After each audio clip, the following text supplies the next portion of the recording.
কতদিন কাঁঠাল খাইনি রে। পড়াশোনা করেও আমি হয়েছি আজ রাখাল, তাই তো আমরা খাবো পেড়ে পরের গাছের কাঁঠাল। বন্ধু একদিন আশপাশে কেউ আছে কিনা? বন্ধু কেউ নেই, তুই ওঠ, তুই ওঠ। আচ্ছা তাহলে উঠলাম, বলো। ওঠ তুই, আমি আসি তো নিতে। No, no, no, no.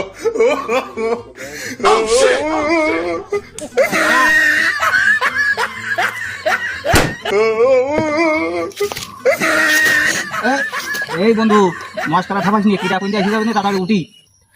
এ তোর বন্ধু না, এই গাছের মালিক আমি। এ কনে উঠছিলি? কেন চাচা এই গাছে? ও গাছ কি তোর বাবা লাগিয়ে গিয়েছিল নাকি? বাপি যদি লাগাইতো তাহলে কি আর চুরি করতাম? তারপরে ওই কাঁঠাল পাঠিয়েছে, চরম অপরাধ করেছে। তো চাষির দিন টাকা চুরি করে এই গাছ লাগানো, ওকে শাস্তি পেতেই হবে। চাচা একবারের মতো ক্ষমা করা যায় না? না না, এর কোনো ক্ষমা নেই। প্লিজ আমাকে ক্ষমা করে দাও, এর শাস্তি তো তোরে পেতেই হবে। প্লিজ আমাকে ক্ষমা শাস্তি দিয়ে দিলে আমারে।